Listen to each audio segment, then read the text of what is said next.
What's up guys, Vress here with the best buy-to-play MMOs available in 2017. Obviously this is based on my own personal rankings, but I'd say it's roughly in keeping with popular opinion too. Just to clarify, when we're talking about buy-to-play in this video, we are talking about games that do not require a subscription fee to play, but do require that you purchase the game itself to be able to enjoy all of its features. So this means we won't see subscription-based games such as World of Warcraft and Final Fantasy XIV on the list. Neither will we see games with very questionable buy-to-play models such as Star Wars: The Old Republic. Also, it's worth mentioning that I've tried to include as much variety as possible in the games that I've selected, so hopefully there'll be a game to suit everyone.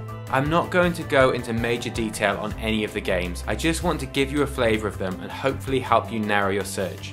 Anyway, with that out of the way, let's dive right in.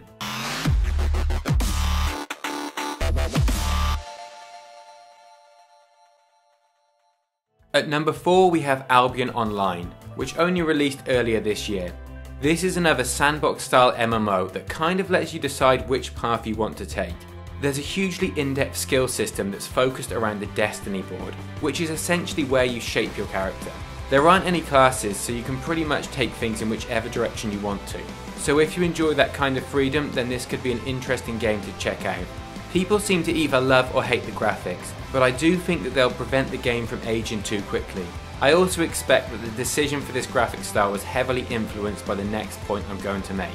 That is that Albion Online is unique on this list due to its future availability on mobile devices. This will put some people off, and personally I wouldn't be interested in playing an MMO on my iPad, but I imagine that it could be a big selling point for others, and if you want to play an MMO on a tablet, then I expect this will be a very strong contender for top spot.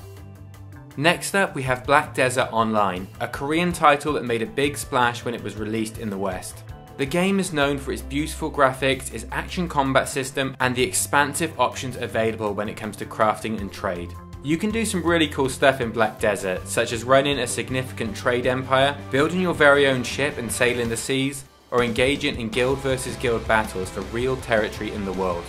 The biggest drawback of BDO for me has been the lack of exciting PvE content, particularly after reaching max level. The game's PvE is mostly grinding after reaching a certain point, but hey, it's not the game's core focus, so I'm not going to bash on it too heavily for that. The other factor that's kept me away from getting too invested in BDO is that the action combat system implemented just isn't for me. However, that's purely a matter of personal taste and a lot of people are absolutely loving it. Overall, I'd say that if you're looking for fast-paced PvP action, an in-depth economic system, and a game that's just generally very easy on the eyes, then Black Desert Online could be a solid option for you. At number 2 on our list is The Elder Scrolls Online. A game that had a very shaky launch but has improved drastically and has become easily one of the most popular MMOs after dropping its subscription model. The biggest draw for me when it comes to ESO is the game's storytelling. When compared to other MMOs, I personally believe that ESO features one of the most immersive storylines available in the genre. The graphics still hold up pretty well too, considering that the game is now a few years old, which definitely helps to add to that feeling of immersion in the world. There's a pretty decent balance of PvE and PvP content in ESO right now, which is something that's really important to me personally. I've always struggled to find games that provide both PvE and PvP content at a decent enough level for me to enjoy. I'm not saying that it's the best at either, but it does do a reasonable job of both. Combine this with an immersive storyline and you have a very well-rounded MMO that's definitely worth taking a look at. First place on my list of buy-to-play MMOs goes to Guild Wars 2. A game that I'm enjoying immensely right now. The game features rich storytelling, an awesome art style, a solid balance of PvE and PvP content, and from what I've experienced so far, a welcoming and enthusiastic community. The zones feel alive due to the scaling system, and there's always a reason to be exploring the world, rather than just sitting in instance queues. Group content is enjoyable and challenging, and the game rewards guilds for playing and experiencing the content together, which creates a great social environment.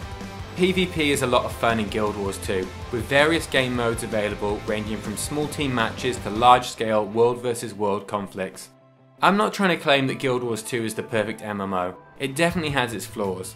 For example, the questing system can feel a little grindy after a while, and I still don't find the group PvE content to be quite up to the standard of World of Warcraft, though I'm sure many people would argue the opposite.